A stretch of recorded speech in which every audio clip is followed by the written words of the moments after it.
안녕하세요. 이번 시간에는 표준 보육 과정에 대해서 학습하겠습니다. 이제 제가 이 7주 차에 표준 보육 과정과 누리 과정을 넣은 이유는 우리가 교육 과정 안에서 과학 교육을 어떻게 규정하고 있는지, 또한 그러한 규정에 앞서서 어떠한 절차를 통해서 이렇게 발전되어 왔는지를 살펴보는 것이 중요하기 때문에 7주 차에 이렇게 표준 보육 과정과 누리 보육 과정으로 이렇게 구성을 하게 되었습니다. 이번 시간에 표준 보육 과정의 변화 과정을 한번 살펴볼 건데요. 표준 보육 과정이 만들어진 게 얼마 안 돼요. 그러다 보니까 표준 보육 과정 이전엔 어떻게 이 교육 과정들이 구성이 되었는지 한번 살펴보겠습니다. 표준 보육 과정 제정 이전을 아동복리법 제정 이전부터 우리가 살펴볼 수 있는데요. 그래서 이때는 타가소라는 단어로 이렇게 어린이집을 사용하게 되었죠. 우리나라의 최초의 보육 사업, 요거는 뭐 보육 관련된 과목에서도 나올 수가 있겠는데, 요거는 이제 여러분들이 이제 상식으로 아시면 좋을 것 같아요. 우리나라 최초의 보육 사업은 1921년 태화 기독교 사회관에서 빈민 아동을 위한 구제 사업으로 시작이 되었어요. 그랬고 그 다음부터는 어떤 성격으로 발전이 되었냐면 전쟁 고아나 기아, 미아 등 요보 아동에 대한 이렇게 수용 보호 시설의 기능을 가지고 있었죠. 또한 외국의 원조를 받아서 설치를 하게 되었어요. 그러다 보니까 뭔가 교육적인 것 어떤 그 기능보다는 보호의 기능이 많았겠죠.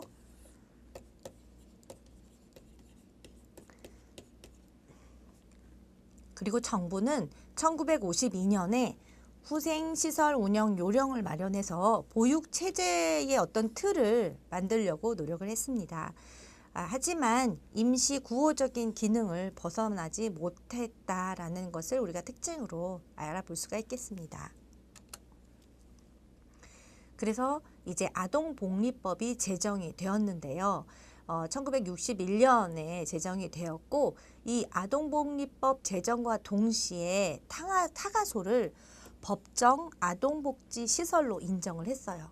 그래서 아동복지시설이기 때문에 설치 기준이 있어야 되겠죠. 그래서 보육시설의 설치 기준, 종사자 배치 기준, 보육시간, 보호 내용 등 구체적으로 규정을 했어요. 그러니까 아동복리법이 만들어졌다는 것은 그 법 안에서 보육시설을 만들 것이고, 그 법 안에서 보육시설을 만들려면 이 정도의 시설물에 이 정도의 배치 인력이 있어야 된다. 교육시간은 어떤다. 뭐 이런 것들이 만들어졌다는 것은 다시 말하면 어떤 시스템이 마련되어 가는구나 라는 것을 우리가 의의로 찾아볼 수가 있겠어요. 그리고 이 법에 의해서 보육사업은 아동의 복리를 증진시키고 보장하기 위한 시설로서 그 성격이 변화했어요. 자, 앞서 아동복리법 제정 이전에는 어땠죠? 그냥 보호의 기능이었어요. 그냥 보호하는 기능. 그런데 아동복리법이 제정이 되면서 아동의 복리를 증진시키는 그 시설물로서의 기능이 강조가 되었다. 다시 말하면 사회적인 지위가 어느 정도 올라갔다라고 볼 수가 있어요. 그리고 68년에 타가소를 어린이집이라는 명칭으로 변경했죠.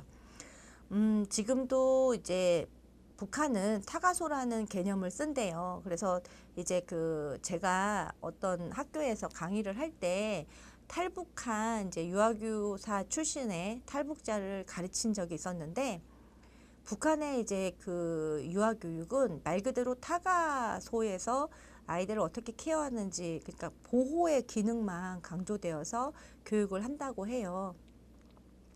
그러다 보니까 어떤 아이들의 인권이라든지 권리, 뭐 이런 부분들, 뭐 발달 수준에 맞는 교육 과정 이런 것들에 대해서 공부를 하고 적용할 어떤 그런 여유가 없죠. 그래서 이제 그 유아교육과에 와서 그 공부를 하는데 많이 힘들어 했어요.